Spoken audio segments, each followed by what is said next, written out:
Welcome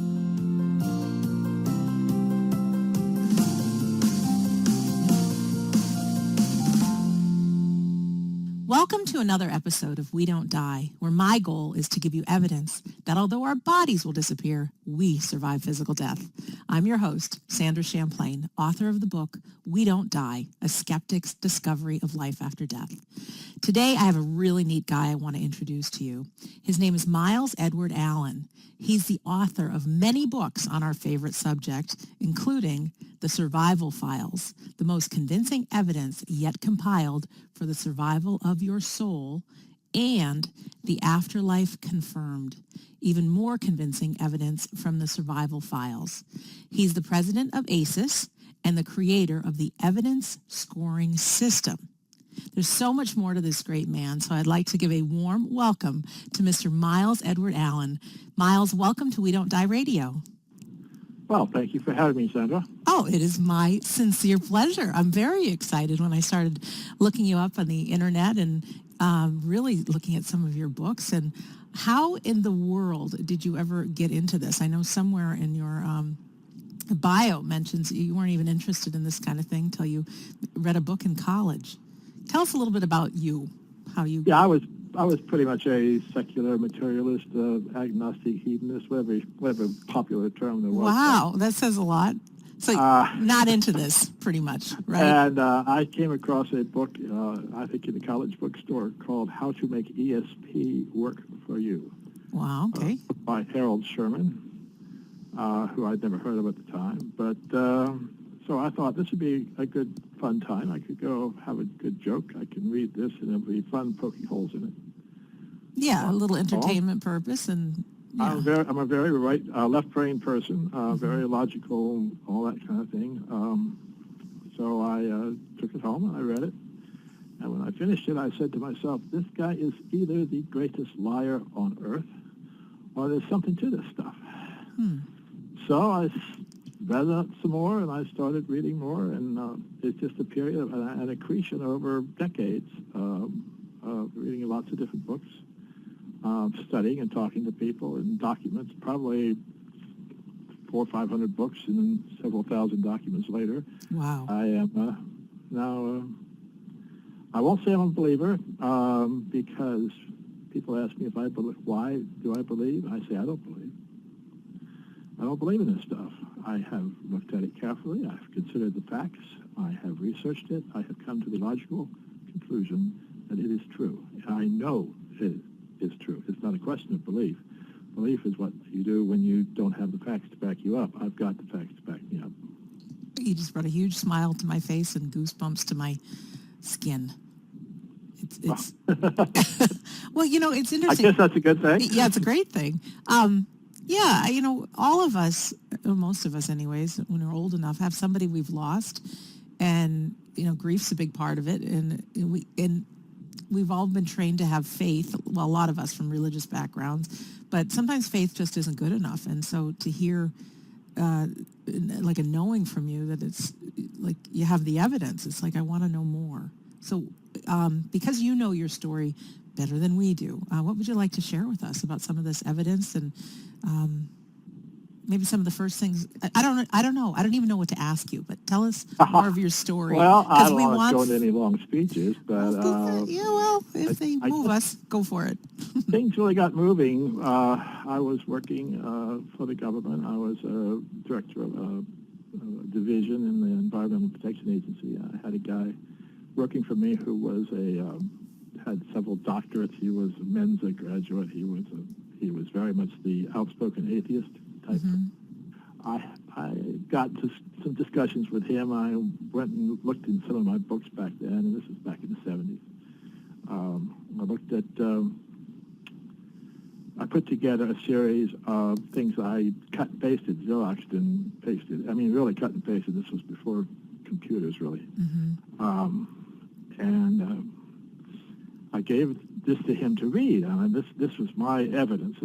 And he looked at it, and he gave it back about 5 minutes later. This is about 50 pages. He had looked at the first one. He had made some comments, scribbled some things in the notes, and then he said he wasn't going to waste his time looking at the rest of it. And this was my introduction to the to the true skeptic who just refuses to consider the evidence and knows he's right and therefore won't waste his time looking at the facts. That sort of drove me nuts. After I retired from the government, I was doing various projects that I thought was, that I had started, never finished. And I came to one, and that was this little collection of Xerox copies of pieces of books. I said, maybe there's something I can do with this. And I started looking into more research, doing more research, and ended up creating something called the Survival Files. I don't think there's maybe but one case out of the 23 in the Survival Files that was in that original collection. But they're all much, much stronger now. And from the Survival Files, from writing that book, I got into the idea of how do you rate a case? How do you decide what's more evidential or what's more convincing? I thought that people who do this, and there's a lot of people doing what we're doing, I thought they would probably be more effective if they could speak with one voice, if they were all talking about the same evidence. So I said, we'll never decide that. We'll never all agree. We will never all agree on what the best evidence is, but maybe we can agree on a rating system that will give an objective view of what the best evidence is. So I created over several years something called the evidence scoring system. And it's a decision tree. You answer yes or no, and at the end it gives you a number. And that number is the rating for the case. And from that then grew something called the Survival Top 40, which you can get on my website called survivaltop40.com.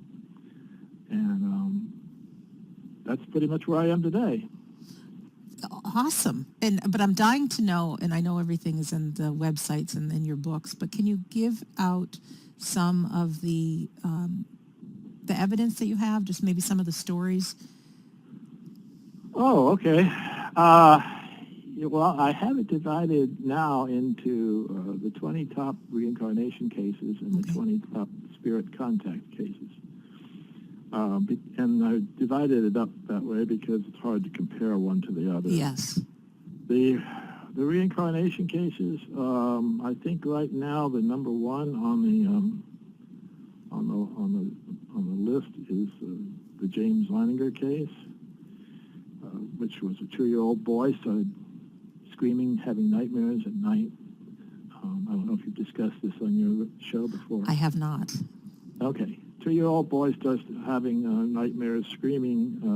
His mother goes in. He's kicking up in the air. He's screaming, and he's yelling. She can't quite figure out what. This goes on several nights in a row, starts to worry her. Then one day she listens to him, and she realizes he's not just screaming. He's yelling words. He's yelling, plane on fire, can't get out. Plane on fire. Little man, can't get out. And he's kicking, and she sees he's kicking like he might be in a cockpit of a fighter or something, trying to kick the what's the word for the canopy or something? The canopy, thank you very much. Trying to kick the canopy off.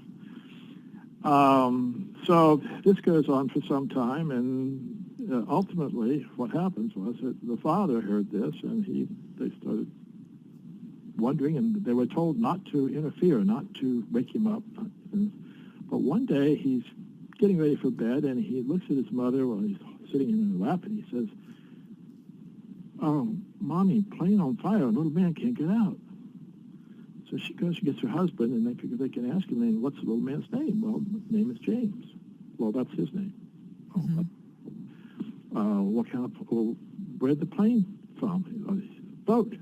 Oh, what's the boat's name? Natoma. This takes the husband back a little bit. He says, Natoma, that sounds like a Japanese name. The little boy gets very irate and says, no, it's American. He's like, so the father, not being used to being challenged by a kid who's not out of diapers yet. Right. He finds out there actually was a ship called the Natoma Bay that fought in the Pacific in World War II. Ultimately, they find that the boy gives the name of the people that were on that ship. He tells how he died, how his plane was shot down, where it was shot down.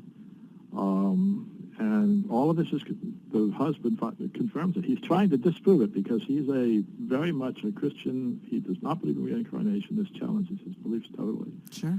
So he spends years trying to disprove it and ends up proving it, and they write a book about it. It's one of the best cases in the world I ever known. And there are several like that.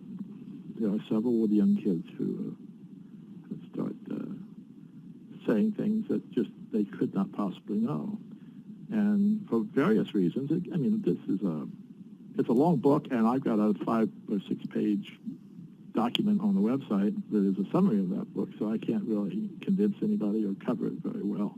It's just in a few words. And that's why we've got 40 cases, because I would recommend anyone read at least 10 of each kind. As far as the other types of cases, spirit contact cases, there's an all sort of a classic from the 1930s called the R101 Disaster. You may have heard. No, I have not. It's a blimp. The R101 was the largest blimp ever built, the Zeppelin. And it was done in England, and they were by the military in England.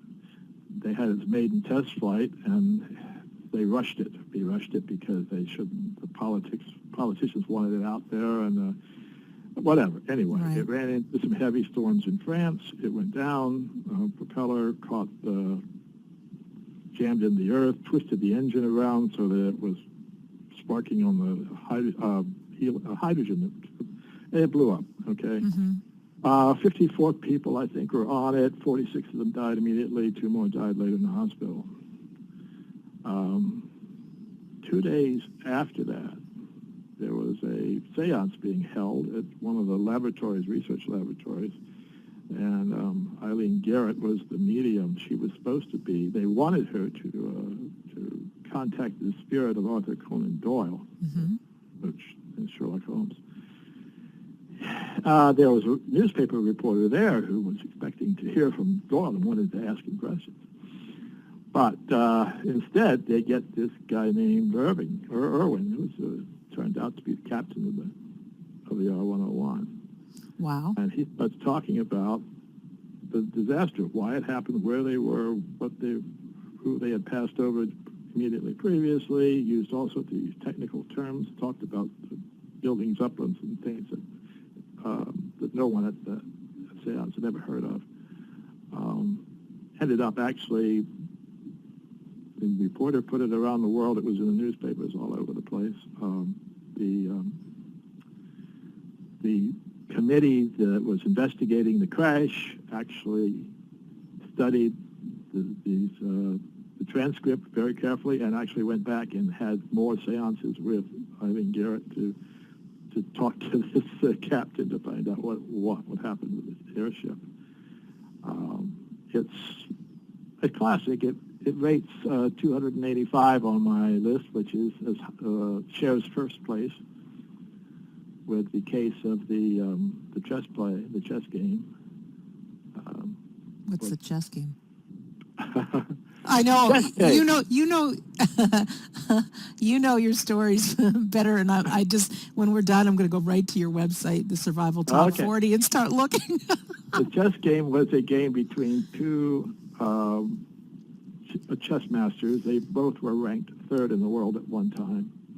The unusual part about it was that one of them had died many years before.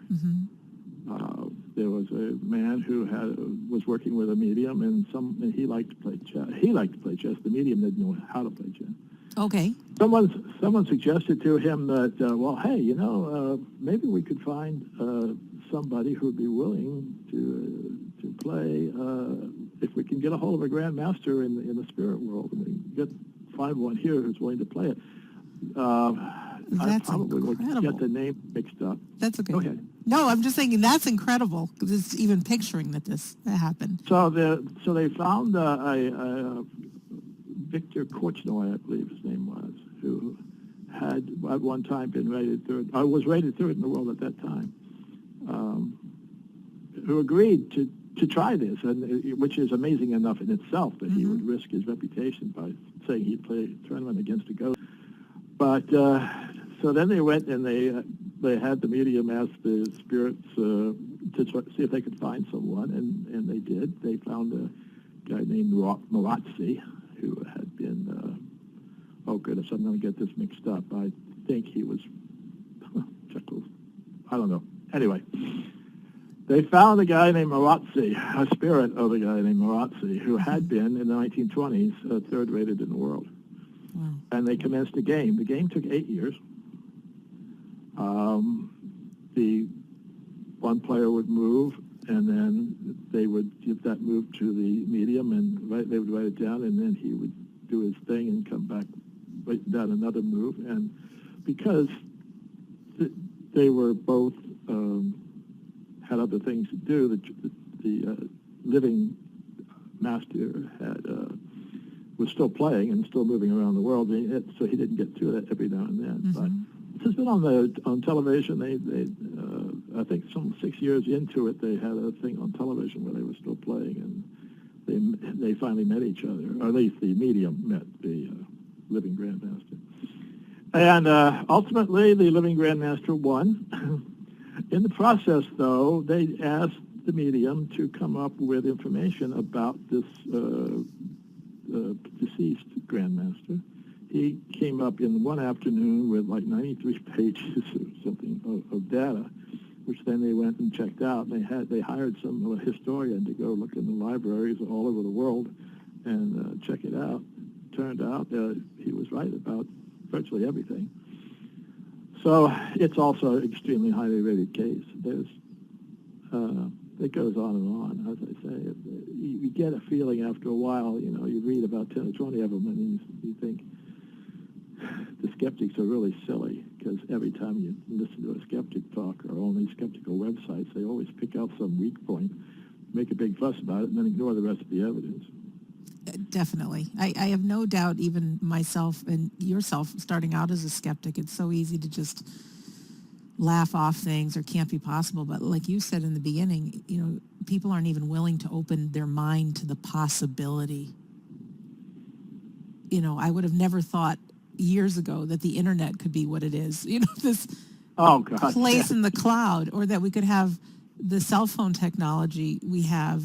I mean, there's so much happening here in 2015 that however many years ago, be like, nah, it's impossible. I won't even believe it. And look at what's happened.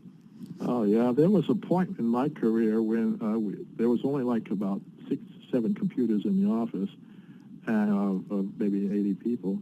And they were talking about this thing called the internet, and whether or not, who had a right to have it, who could access it, what they would have to go through to get it. And I said, well, this is going to be as common as a telephone. Everybody's going to have it. They laughed at me. Yeah, it's just, and then slowly over time, things happen, and then it's like, okay, that's real. Okay, that's real. And I personally believe that it's just a matter of time before people, like enough evidence comes out. And I think, like, you have the evidence, you've shared about the evidence. A lot of my other guests and things that I've studied, like, I think the evidence is out there, but we haven't hit the tipping point yet that more people believe it than not, and that it's a regular conversation. Yes, and there's a lot of forces lined up against any new thing. There's a wonderful quote, which I can't quote you because it's a little long, but it starts off with the phrase, ignorance is king. I'll look that up. And it's by, it's in a book called A Canticle for Leibowitz. It's an old science fiction book. I just stumbled across it one day. And it's the most beautiful. I think I got it actually in, whoops.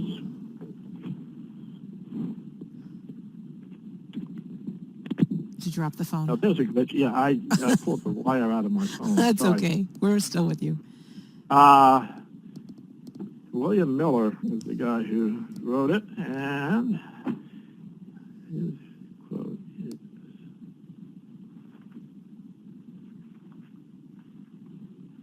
ignorance is king. Many would not profit by his abdication. Many enrich themselves by means of his dark monarchy. They are his court, and in his name they will defraud and govern, enrich themselves, and perpetuate their power. I love that quote. Yeah, it's awesome. So anyhow, that's in the front cover of my Afterlife Confirmed book. Well, I will order your book when we're done with this interview as well. Yeah, I'll send the one. You pick one you want. I'll send. You're very sweet. I can send you mine as well. Well, it's interesting. That would be nice. I would like to read yours. Yeah. I was reading a little about you, and I think you tend to be, even though you say you were a skeptic, I think you tend to be more of the intuitive side, which is good. I mean, I think we balance each other well. Thank you. Well, it's interesting to explore, and I find, in the beginning, it was, these things can't possibly be real. But the more I learned, the more I saw that, it can all be real. Life after death is real. Like we don't go on. And so I think to have a belief, whether you call it the hereafter or our souls survive, whatever it is, it to me, it gives a little bit more meaning to our life now here on Earth. It gave me something to be passionate about. I know I got to share with people. I'm sure you've shared enough with people who have lost loved ones that have gotten a great deal of comfort hearing your words. Is that true? I think so. I don't know that I've done a lot of that, but you don't know who's read. But I know that it can be done. Right now, my mother-in-law is just lost her husband about a year ago, and she's reading a book called Afterlife Encounters. She's extremely impressed by it. She just wants to read people. She's going around trying to read people passages from it. Yeah. It makes a big difference to her. And she keeps saying that her husband is visiting her. And, of course, the people there around her are laughing at her. Or not laughing at her, but they ignore her. But I think it's giving her great comfort. Yeah, it sure does. And that's what people do. I think we're afraid to look silly. And, I was scared to death when I came out to my family, friends, work, that this is the book that I'm writing. I mean, I really thought people would think I was nuts.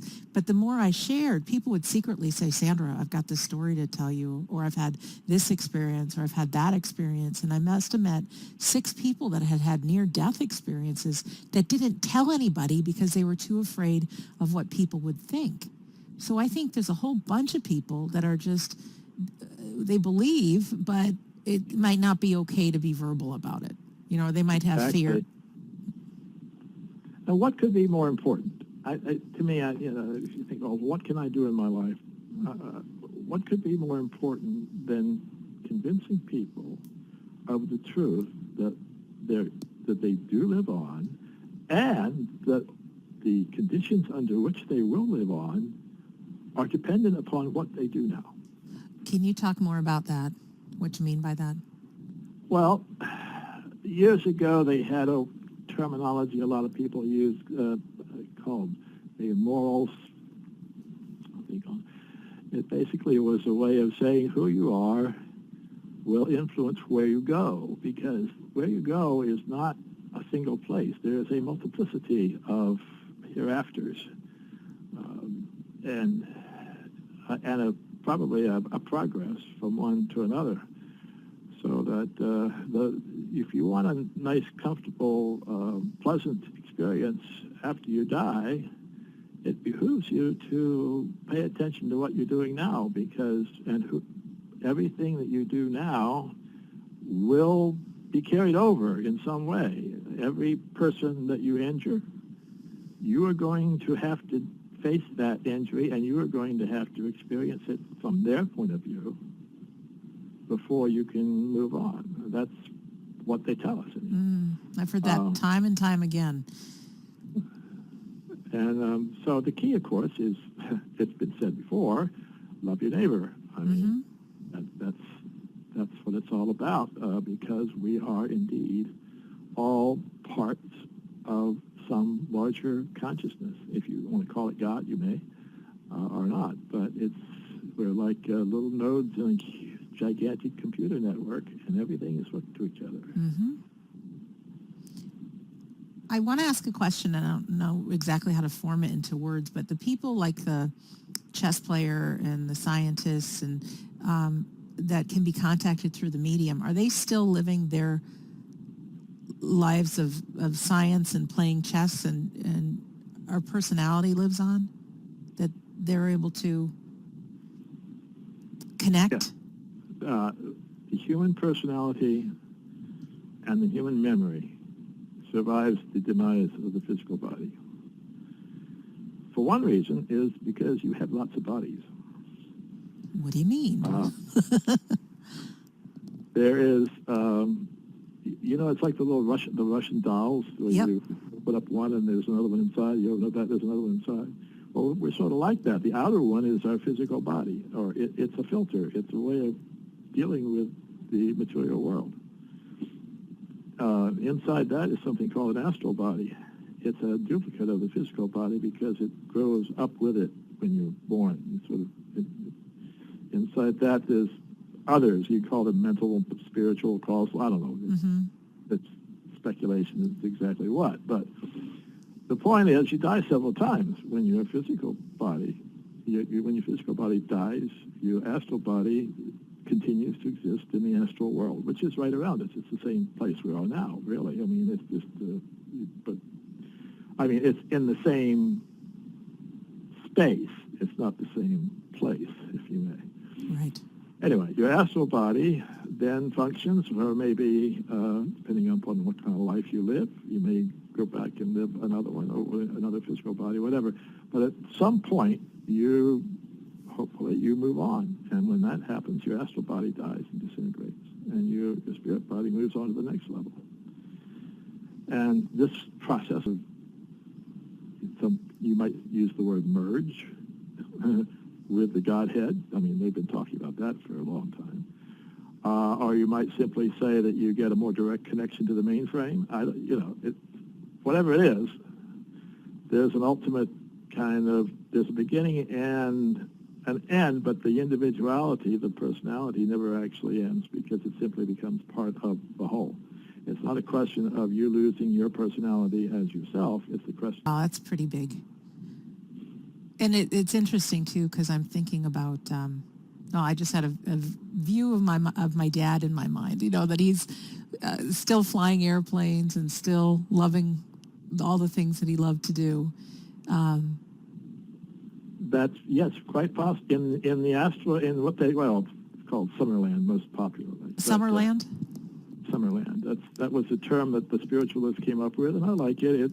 It's sort of the place where the decent people go. Okay, not maybe Jesus got to skip over it, but people who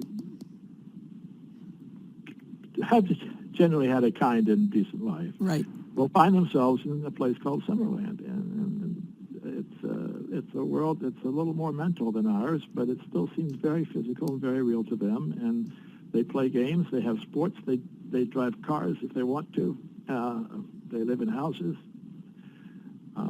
They love each other.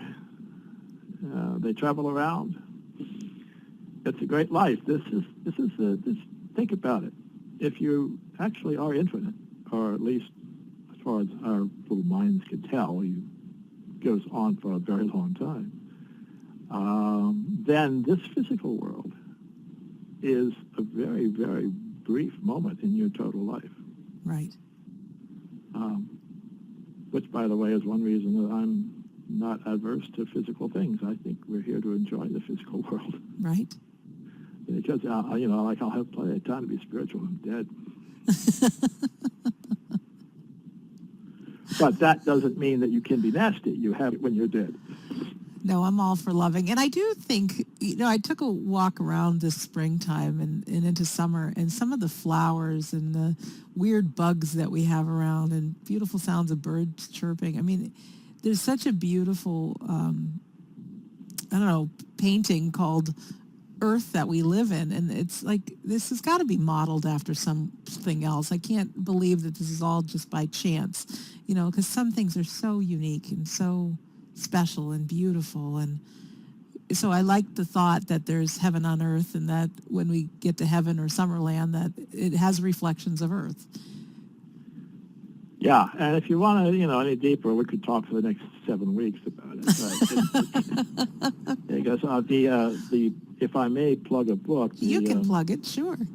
The most recent book that I have compiled, I don't even say I wrote it, but I compiled it, is called Astral Intimacy. 50 Spirits Speak About Life, Love, and Sex After Death.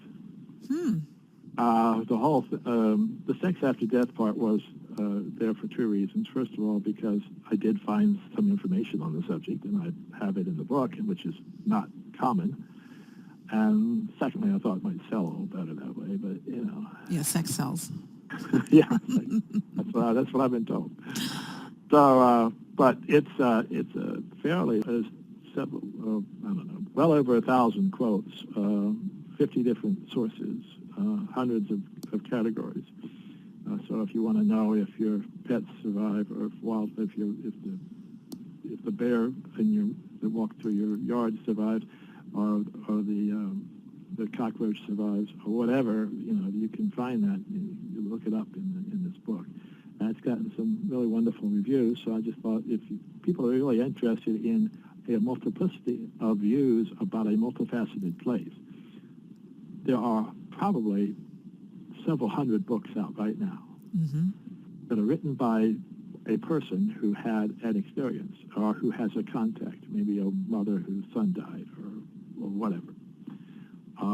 And they say, "Oh, this is what Joe says about life after death," and I'm sure that's exactly what Joe experienced as best he could communicate. But there's a lot more than one view of it. There's a lot more than one place. So that's why I went to the trouble of doing the 50 different sources. I like it, and you're compiling the common denominators, I'm sure. It's an encyclopedia, and also the common denominators, and also the differences. I don't shy away from it when people contradict each other too. Yeah, because even I've talked to a lot of people who have had near-death experiences, and there's a lot of similarities, but there's many contradictions as well. So I think just like we're all unique human beings, we're going to have unique experiences. I can't say that there's the same for everybody on anything. Well, sure. Think of a space people came down to Earth and they sent out 20 different, scout ships, and one was in the bottom of the ocean, and one was in the desert, and one was in the Antarctica, and one was in Manhattan. They'd all come back with quite different views of what the Earth was like. That's a good way of putting it. Excellent. I have another question that just came up in my mind is a lot of people go to mediums to connect with their deceased loved ones. And I also know that there's a lot of people that have seen signs from their loved ones that they're still around, and they get great sense of peace believing that their loved ones are still around.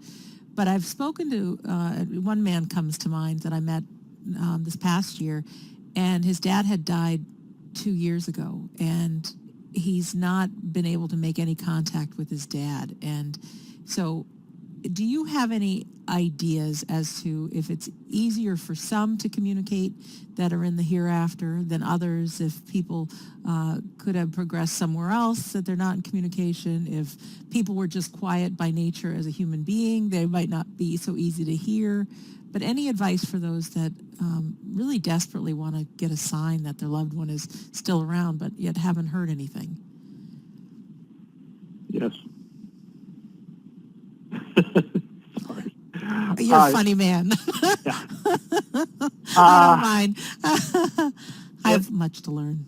There definitely what do you is say? A wide variety of things that one might go through when one is, after one passes over or passes on. Okay.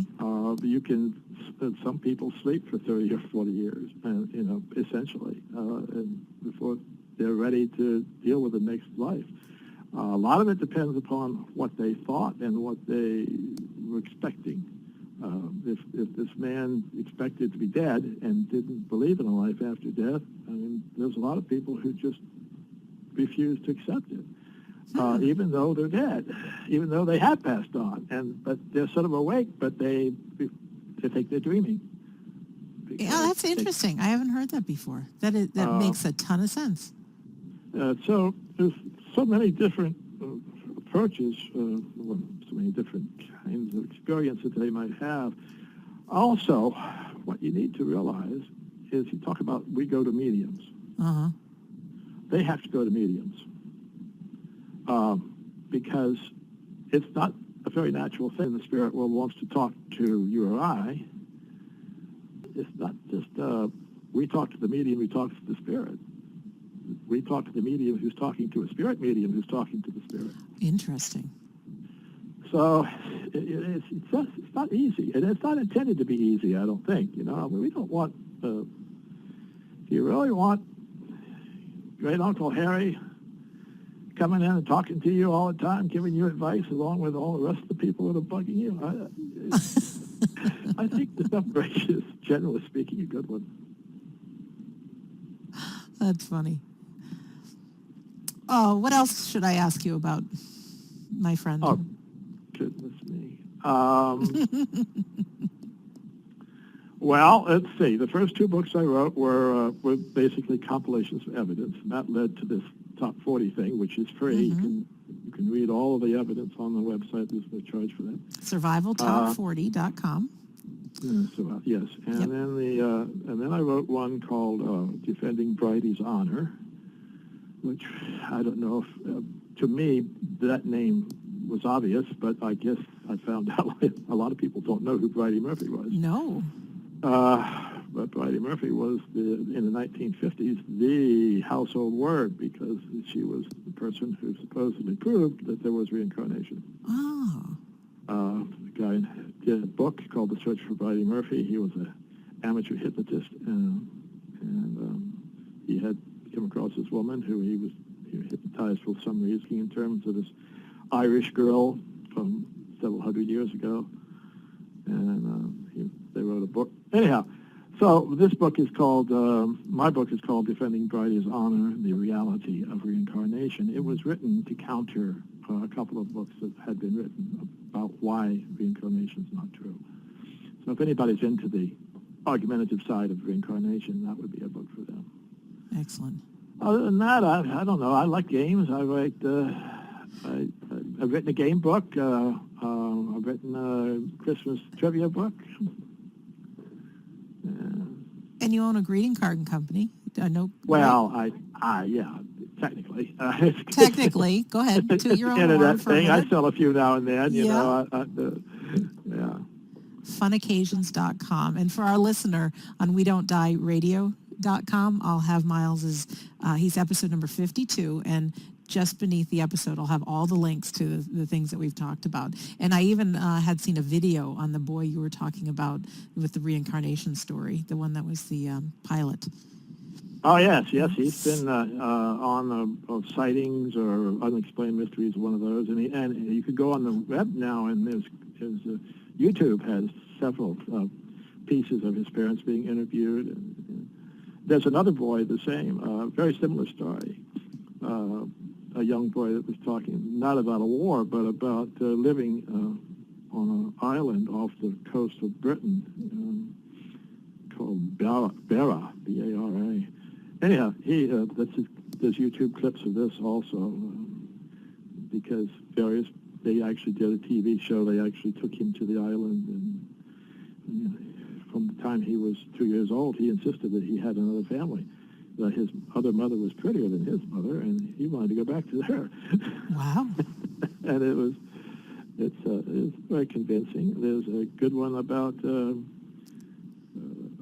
guy who had a terrible fear of confined spaces and the water, which is tough if you've got both of those, particularly if you're flying over the ocean. Mm-hmm. And but this is as an adult. He went to a hypnotist to find out if he could solve his problem, and said under hypnosis he died in a submarine accident in the war. Not an accident. The submarine was blown up by the Japanese. Mm-hmm. But he had the number of the sub, the name of the sub, some of the members of the crew of the sub, the location where it went down, all that, and it was all confirmed later in naval records. So I love those stories. What happens to us as kids that maybe can recall some of these past lives, and then all of a sudden we don't? We grow up and we can only access them through hypnosis. I mean, what happens to our mind? Are we just so busy learning and growing up and that we forget? Well, there's that. What is that? The river Lethe, is it called? That they're supposed to dip the souls in before you're born, according to Greek mythology. That makes you forget. Think how really now. It's really cool to think about. I can remember a past life. I did this and I was that. But what if you could remember all your past lives? I mean, what if they were there just as much as your memory of any other of your earlier life was? It would drive you nuts, first of all. Oh, you couldn't live this life. You couldn't live this life. You wouldn't be able to deal with today's problems. You'd have all this other stuff in your head all the time. Really, it's good that they forget. And usually the reason that people do remember or can recall is because there was some traumatic incident or problem, or they died in some traumatic way. They have something that they sort of have to get off their chest, if you will. Or undone business or something, yeah. Yeah. Wow. Well, I'm at a loss for what else I can ask you, but I just want to know more, and I know we don't have the 7 weeks to go on. Do you live, Miles, do you live your life any differently now that you have this evidence? Do you think? Yeah, I think to some extent. There's a little monitor in me that says that's sort of aware of the impact that I have on the world, and that I want to make sure that it's a good impact. I'm sure there are things I have resisted doing that I might have done otherwise. Maybe some things that I have done to reach out or to be nice or be kind in some way that I might not naturally have had, because it's not so much like I'm afraid of being punished or anything. It's just that you realize that this isn't it, and you've got a long life ahead of you. And might as well get started on the good parts now. Yeah, and I don't think it's ever too late to change your ways or to, I don't even want to say make amends, but just start anew, you know? If you're 90 years or listening to this now as the very first time, I think in this next 5 minutes you could make a difference for somebody else and turn over a new leaf, so to speak, right? I think you can get started, yeah. Ultimately, you're going to need to forgive yourself. Because judgment is, it sounds sort of corny to say judgment is not corny. Your judgment is self-judgment. No, there is nobody sitting on a throne dividing the sheep from the goats. It's your opinion of yourself. But you have a conscience. It's part of your spirit, okay? You were born with it. And your conscience is what tells you right from wrong, essentially, nice from bad. Now, you can override that conscience. Your rational mind can say, "Oh no, that's bullshit." Pardon me. "Oh no, that's crazy," but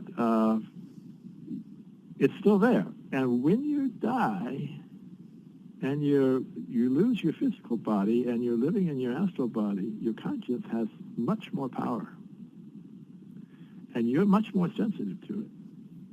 So suddenly everything you knew was wrong in the past will come back to haunt you, and you will feel terrible about those things.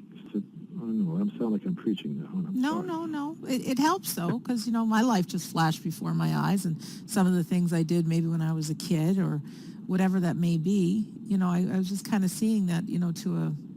Yeah, well, you say to yourself, I shouldn't have done that. I'll never do that again, and I forgive myself and move on. Yeah. Let it go. But as long as it haunts you, and, the serious stuff, these serious things will haunt you, apparently much more and much stronger in the next world. And that's what so-called judgment is all about. But there's always hope, right? We can forgive. We can. Absolutely. That you can't. You say you don't die. Well, your personality doesn't. I mean, and you continue, and you'll get there. You know, you may take a lot of wrong turns and a lot of detours, but again, I'm saying what the spirits say. I sound like I know what I'm talking about, but I'm just speaking in terms of the things that I have been told by them. And that is, everybody gets there sooner or later. Yeah. Well, you've done an excellent job, Miles, of having me want more. Okay. So hopefully for our listener as well. So thank you, Miles, for being here today. To our listener, we've been talking to Miles Edward Allen. And if you go to WeDon'tDieRadio.com and look at episode number 52, you can see Miles' picture, and I'll have all the links to all of the sites that he has talked to us about. And I'm really excited about checking out his survivaltop40.com too, just to read some of those stories. And sometimes it really helps to hear, when you hear enough stories, it's very hard for the inner skeptic to say, you know, this is garbage or this can't possibly be true. And just think for yourself, what would your life look like to really know? I mean, have that confidence in that truth that we survive physical death. I think it's great, and it can really make a difference for how you live life now. So, Miles, thanks again for being here. Well, thank you. And if we can just open somebody's mind enough that they'll look into it, that's all we want. I don't expect to convince anyone in a few minutes of talking, but right. But I know it does make a difference, and so for our listener, thanks again for being here. My name is Sandra Champlain. I do believe that life is an education for the soul and that your life here on earth is important. So I just jotted this down from our guests. Some words from Miles is, who you are will influence where you go. So remember to make it a great day. Remember to make a difference with another. Look back, make amends, forgive yourself now, and you'll have an incredible life ahead of you, both here and in the hereafter. So thanks for listening, and we'll see you soon.